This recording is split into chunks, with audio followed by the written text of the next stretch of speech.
Hey guys, I'm starting a new read aloud, and it is I Survived the American Revolution, which I thought was perfect since our journeys were learning all about the American Revolution. So I thought this would be a perfect read aloud.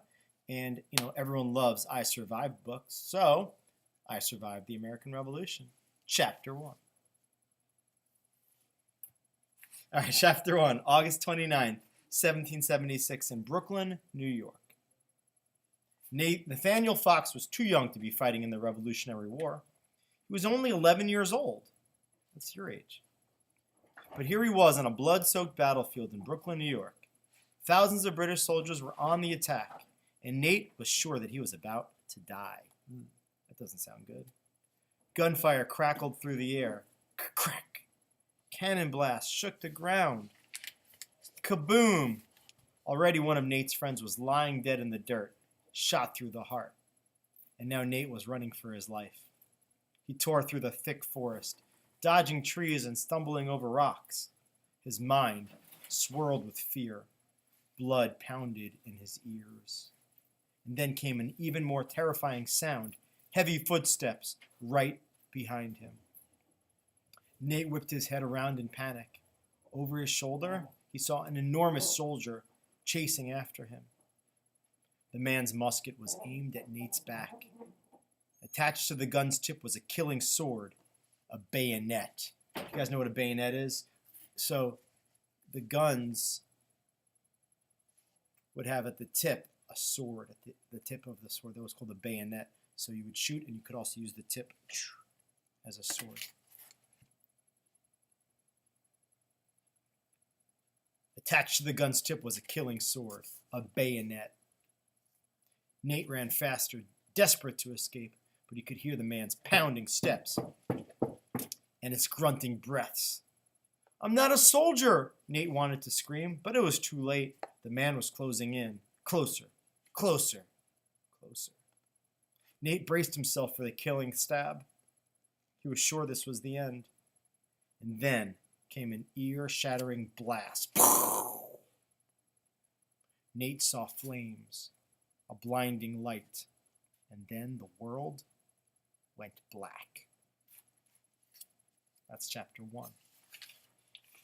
Chapter 2 is the next chapter.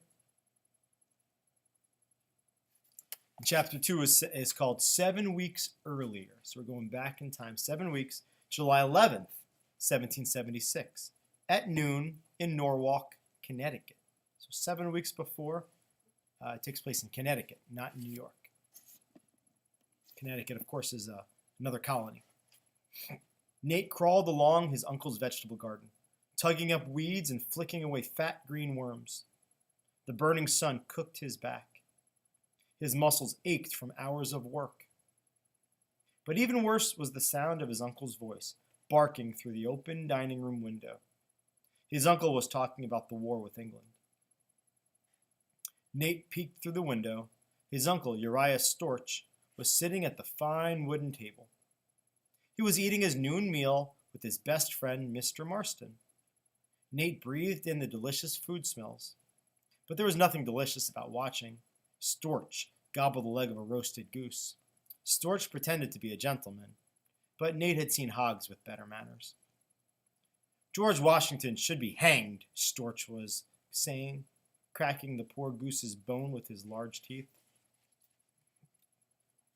Why would he say that about George Washington? George Washington was the commander of the American army. Most people in Connecticut loved General Washington. They called themselves patriots, which meant they were rooting for the Americans to win the war. But Storch and his pal were on England's side. That makes them loyalists. Storch hated George Washington more than he hated the fleas that crawled around his curled white wig. Storch turned toward the kitchen and bellowed, "More meat!"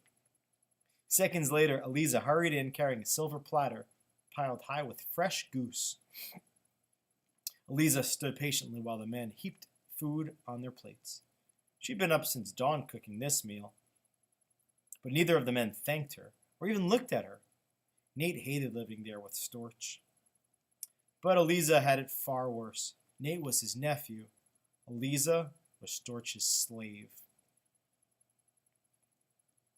Nate caught Eliza's eye through the window. He pushed together his lips and puffed out his cheeks, his best Storch impersonation. Eliza raised her eyebrow at Nate, a reminder that he'd better watch himself. Storch was always looking for an excuse to give Nate a whack with his walking stick.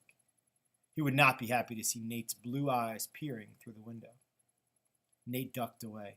He had hours of work left to do, but he needed a break from the heat. He went to a shady spot under the cherry tree and looked down at the Long Island Sound. He loved watching the ships sailing by. Nate closed his eyes and pretended he was on one of those ships, heading out to the open sea. His mind filled up with the sounds of flapping sails and squawking seagulls. He imagined a cool sea breeze ruffling his hair. He could practically feel his father's strong hand resting on his shoulder. Papa had been a ship's captain. After Nate's mama got sick and died, when Nate was just 4, Papa started taking Nate along with him on his voyages. Nate grew up crisscrossing the ocean with Papa and his crews. What a happy life. Sure, every kid would want to grow up on the sea, the creaking wooden sailing ships, or crawling with rats. The stale, wormy biscuits could break your teeth. Nate's bed was a hammock hanging from the ceiling. But none of that mattered, because Nate was with his Papa. I don't think I would want that. I mean, I'd want to be with my dad, but I don't think I'd want all that gross food and the rats. And ugh. But none of that mattered, because Nate was with his Papa. Nate pictured his father's green eyes flashing from under his old sailing cap, his black ponytail waving in the wind. He'd wrap his arm around Nate's shoulder as they stood on the deck, looking out the endless ocean. You never know what's ahead, Papa would say, with his eyes brimming with excitement. But now a wave of sadness crashed over Nate. Papa died almost 2 years ago, while they were sailing home from a trip to the Caribbean islands. The voyage had been smooth, with steady winds, a glassy sea, and a crew of 10 men. Nate's favorite crew member was Paul Dobbins, a joking 18-year-old with bright red hair and a gaping toothed grin. He'd sailed with Papa before and had always treated Nate like a favorite brother. They had been halfway through their 3-week voyage home when they sailed into the path of a wicked storm. It came out of nowhere, a ferocious squall with swirling black clouds, pounding rain, and lightning that tore open the sky. The winds blew like dragon's breath. Waves crashed over the deck. Papa and the crew worked frantically, sliding across rain-soaked decks and pushing through the whipping winds. Giant, twisting waves spun the ship like a toy.